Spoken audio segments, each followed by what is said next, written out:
خنثی میں جو خنثی مشکل ہوتا ہے یا ملحق بالخنثی ہوتا ہے، اس میں کیا کرتے ہیں کہ اس کو ہم مذکر مان کر اور مؤنث مان کر الگ الگ ایک ہمیں مسئلہ بنانا ہوتا ہے، پھر تجنیس کا عمل کیا جاتا ہے، اور اس کے بعد جس میں اس کو کم حصہ مل رہا ہے مذکر مان کر یا مؤنث مان کر، تو وہ حصہ اسے دیا جائے. یعنی وارث میں کبھی ایسا ہو سکتا ہے کہ بھئی کوئی خنثی ہی نکل آئے، تو اب اس کو دینا کس اعتبار سے، مرد کے اعتبار سے دینا ہے یا عورت کے اعتبار سے، تو یہ عمل اس کا کیا جاتا ہے. تو یہاں پر اس کو اسی کو بتائیں گے. دیکھیے پہلے خنثی کی تعریف دیکھ لیجیے.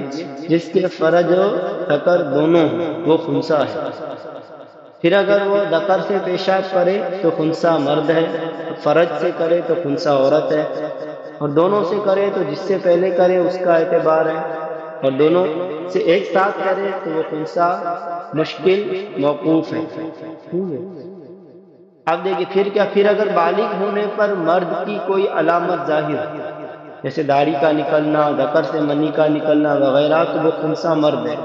اور اگر عورت کی کوئی علامت ظاہر ہو، جیسے پستان نکلنا، حیض آنا وغیرہ، تو خنثی عورت ہے.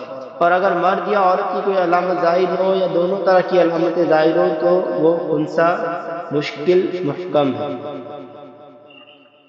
فائدہ: جس انسان کے نہ ذکر ہو نہ فرج وہ ملحق بالخنثی ہے. اب یہی بتا رہے ہیں وراثت کے بعد میں خنثی مشکل کا حکم بتا رہے ہیں. وارثوں میں اگر کوئی وارث خنثی مشکل یا ملحق بالخنثی ہو تو دو مسئلے بنائے جائیں، ایک اسے مرد مان کر اور ایک عورت مان کر. پھر دونوں مسئلوں میں تجنیس کی جائے. تجنیس کسے کہتے ہیں؟ نیچے دیا ہوا ہے، دیکھیے نمبر 1 میں بتا رہا ہوں. اگر دونوں مخرجوں میں تباین ہے، یعنی دو مسئلے بنائیں گے، دونوں مسئلوں کا جو مخرج نکالا ہے اس میں ہم دیکھیں گے کہ نسبت کیا ہے. تباین ہے تو ایک کے مخرج کو دوسرے میں اور دوسرے کو مخرج کو پہلے میں ضرب دیں گے.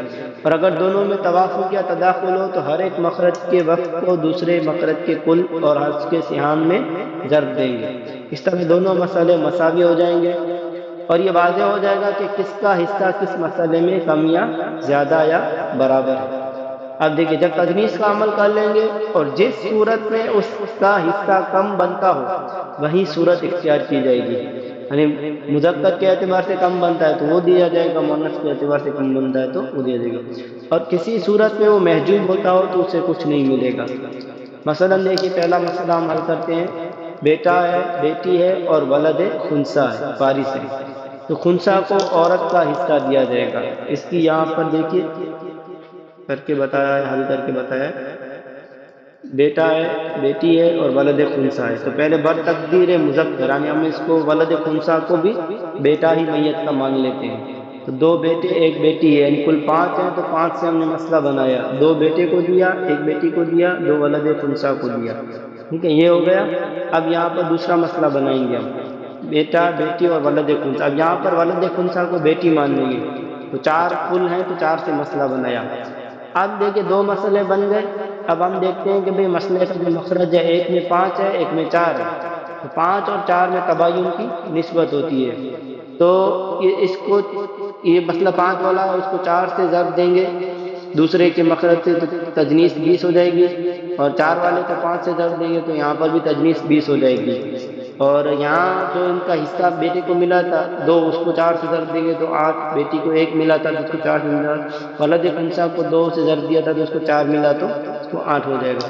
اس طرح بیٹے کو یہاں پر 5 سے ضرب دے دیں گے تو یہاں ولد خنثی کو 5 ملا ہے. اب دیکھیں دونوں میں سے کیا ہے، بر تقدیر مذکر اس کو تجنیس کے بعد 8 مل رہا ہے، اور بر تقدیر مؤنث اس کو کیا ہے، اپنے مؤنث کے صورت میں اسے ولد خنثی کو 5 مل رہا ہے تجنیس کے بعد. تو لہٰذا یہاں پر ولد خنثی کو کیا ہے، مؤنث مان کر یہی دیا جائے گا. 5 حصے دیے جائیں گے اور یہ عمل کیا جائے گا. باقی کے 2 مسئلے ہم کل حل کر لیں گے. دیکھیے دوسرا مسئلہ آپ بیان کر رہے ہیں. میت کی ماں ہے، شوہر ہے، اخیافی بھائی ہے اور باپ کا ولد خنثی ہے، یعنی بھائی یہاں پر بر تقدیر مذکر اس کو مان لیں گے. تو میت کی ماں ہے تو اس کو سدس ملے گا، شوہر ہے تو اس کو نصف ملے گا، اخیافی بھائی ہے تو اس کو بھی سدس ملے گا. باپ کا ولد خنسا یہ بھی بائی ہے تو اسبہ بن جائے گا. تو ماں کو سدس 6 سے مسئلہ بن جائے گا. ایک ماں کو دے دیں گے, شوہر کو نصف 3 دے دیں گے, اخیافی بھائی کو سدس 1 دے دیں گے, اور باقی بچہ اسبہ کے طور پر 1 لے لے گا. یہ برتقدیر مذکر ہو گیا.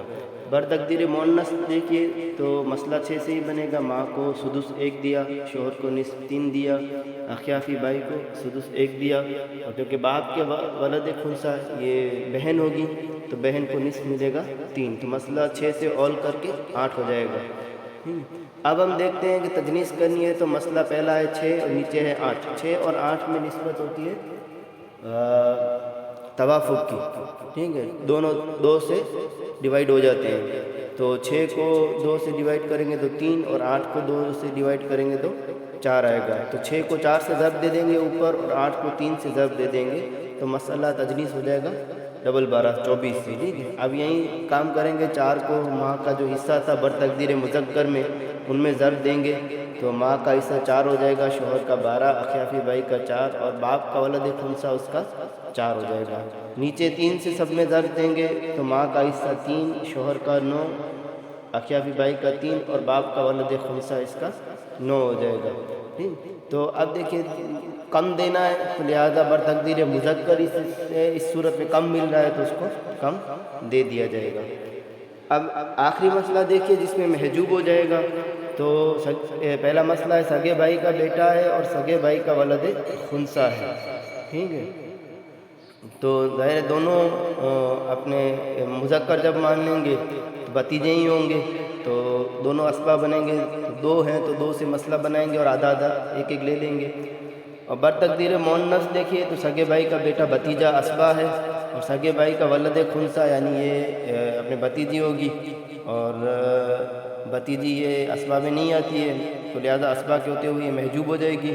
تو سگے بھائی کا بیٹا اکیلا ہے تو 1 سے مسئلہ بن کے سارا پورا لے لے گا.